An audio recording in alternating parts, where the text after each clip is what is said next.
Hi, Aqua Roomers. Time for chapter reading. We're almost to the end of the book.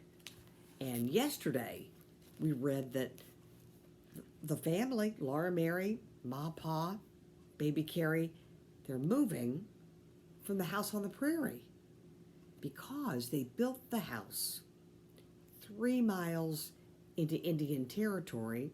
That's not right. And they're going to move on. Mr. Edwards and Mr. Scott are staying, but probably they'll have to move pretty soon. Oh, my goodness. So Pa came back into the house and said, "Here you are, Caroline." And his voice sounded natural. "Cook a plenty for dinner. We've been going without potatoes, saving them for seed, and now we'll eat them up." So that day for dinner, they ate the seed potatoes. They were very good, and Laura knew that Pa was right when he said, "There's no great loss without some small gain." So even if something terrible has happened, you've lost something, there's a small gain, which could be something that you've learned. Yeah. And in this case, they got to eat the seed potatoes. After dinner, Pa took the wagon bows from their pegs in the barn. He put them on the wagon, one end of each bow in its iron strap on one side of the wagon box, and the other end in its iron strap on the other side. When all the bows were standing up in their places, Pa and Ma spread the wagon cover over them and tied it down tightly. Then Pa pulled the rope in the end of the wagon cover till it puckered together and left only a tiny round hole in the middle of the back. And I think we had seen that before. So this is the wagon, and there's the wagon cover, but Pa had this cover drawn tight. Yeah. There stood the covered wagon, all ready to load in the morning. Everyone was quiet that night. Even Jack felt that something was wrong, and he lay down close to Laura when she went to bed. It was now too warm for a fire, but Pa and Ma sat looking at the ashes in the fireplace. Ma sighed gently and said, "A whole year gone, Charles." But Pa answered cheerfully, "What's a year amount to?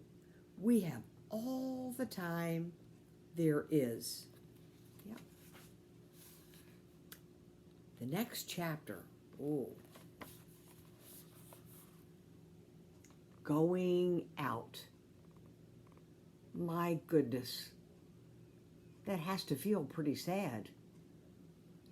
The house is closed up and there's the barn, and off they go in the wagon. After breakfast next morning, Pa and Ma packed up the wagon. First, all the bedding was made into 2 beds laid on top of each other across the back of the wagon and carefully covered with a pretty plaid blanket. Mary and Laura and baby Carrie would ride there in the daytime. At night, the top bed would be put in the front of the wagon for Pa and Ma to sleep in, and Mary and Laura would sleep in the bottom bed where it was. Next, Pa took the small cupboard from the wall, and in it Ma packed the food and the dishes. Pa put the cupboard under the wagon seat, and in front of it he laid a sack of corn for the horses. "It will make a good rest for our feet, Caroline," he said to Ma. Ma packed all the clothing in 2 carpet bags, suitcases made out of carpeting. That's a carpet bag. And Pa hung them on the wagon bows inside the wagon. Opposite them, he hung his rifle in its straps, and his bullet pouch and powder horn hung beneath it. His fiddle in its box he laid on one end of the bed, where it would ride softly. Ma wrapped the black iron spider, the bake oven, and the coffee pot in stacks and put them in the wagon, while Pa tied the rocking chair and the tub outside and hung the water bucket and the horse bucket underneath.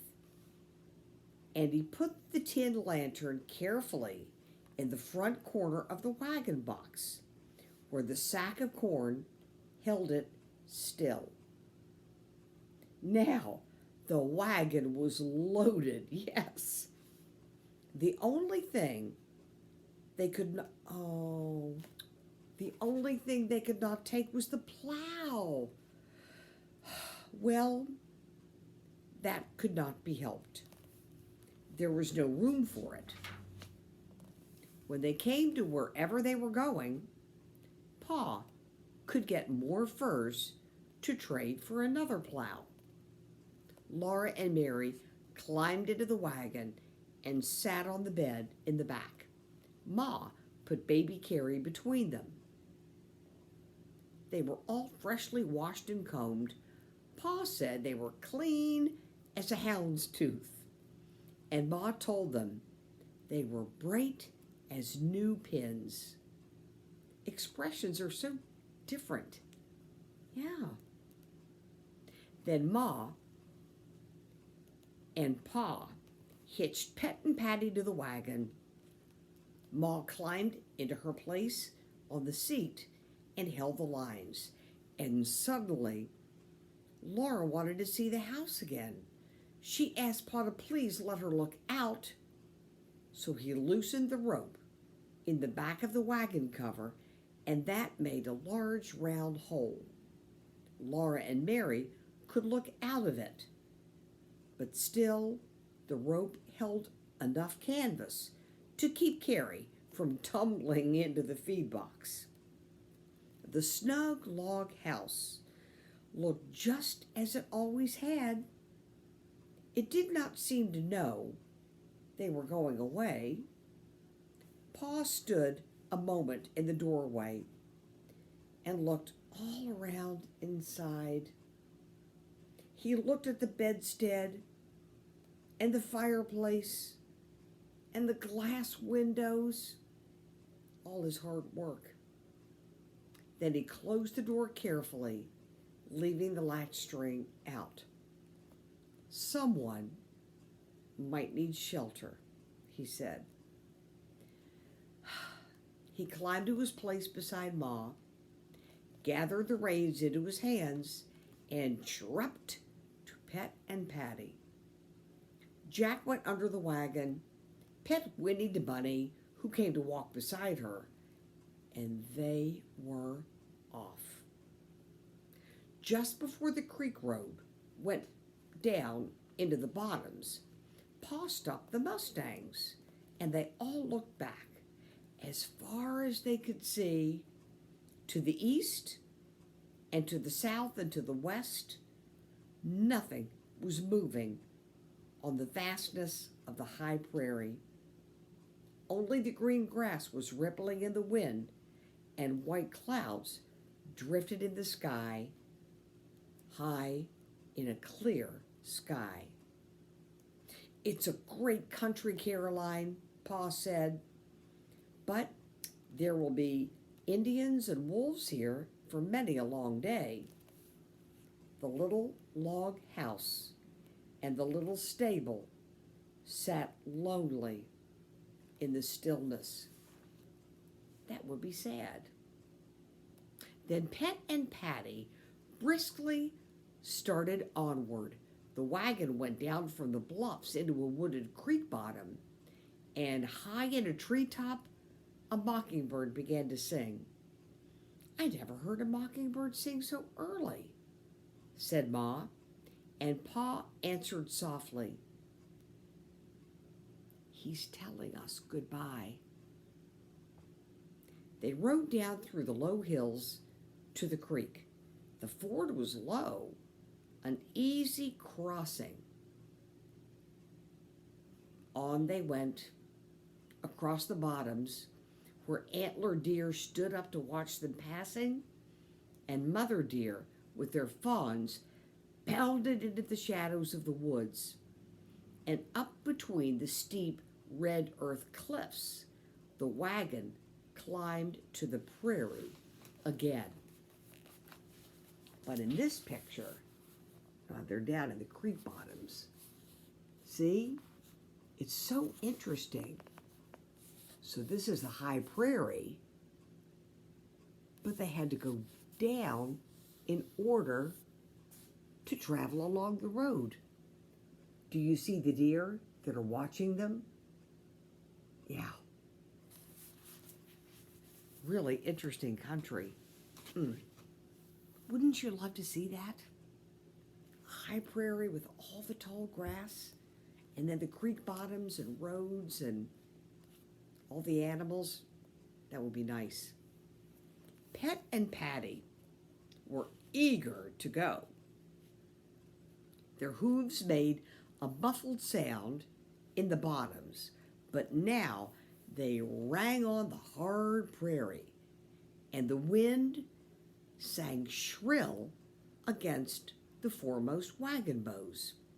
Pa and Ma were still and silent on the wagon seat, and Mary and Laura were quiet too. But Laura felt excited inside. You never know what will happen next, nor where you'll be tomorrow when you're traveling in a covered wagon. Think about that. I think I'll read that again. You never know what will happen next, nor where you'll be tomorrow when you're traveling in a covered wagon.